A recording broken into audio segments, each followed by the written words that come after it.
Lionel Messi, football का सबसे बड़ा सितारा। जब वो भारत आए तो नाम दिया गया greatest of all time tour, मतलब गोट टूर।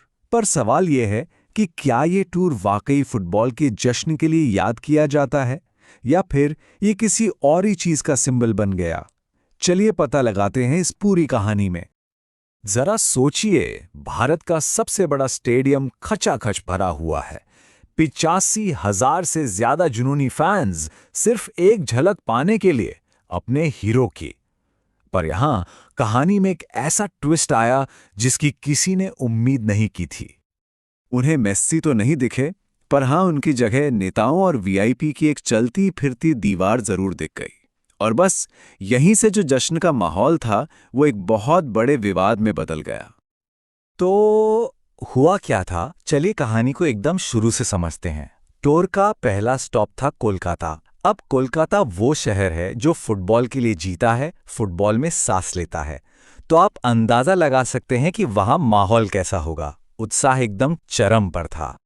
85,000 लोग, ये सिर्फ एक नंबर नहीं है, ये मेसी के लिए दीवानगी का वो सैलाब था जो सॉल्ट लेक स्टेडियम में उमड़ पड़ा था।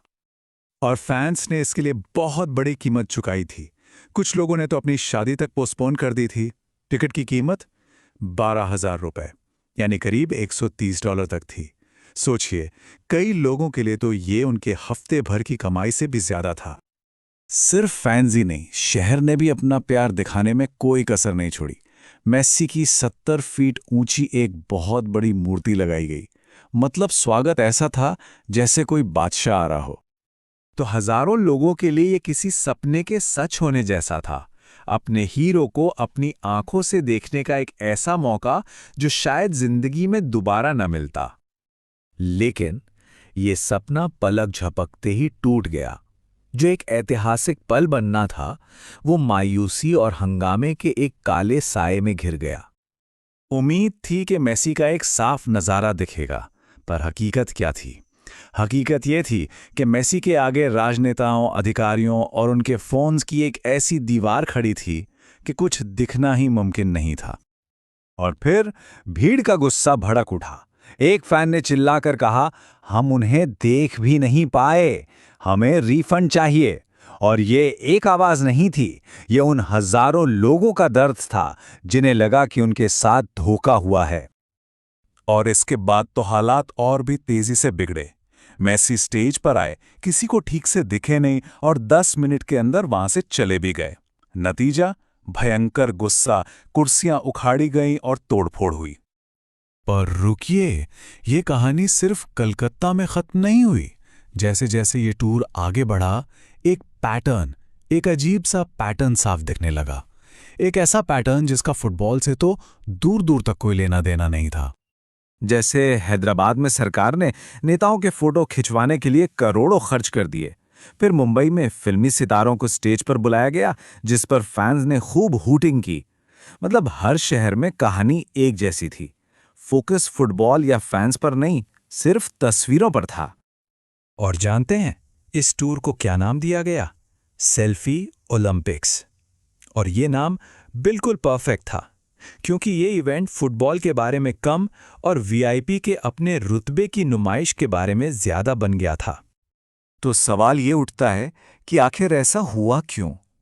इसे समझने के लिए हमें इस टूर के पीछे के बिजनेस को देखना होगा। उससे काफी कुछ साफ हो जाएगा।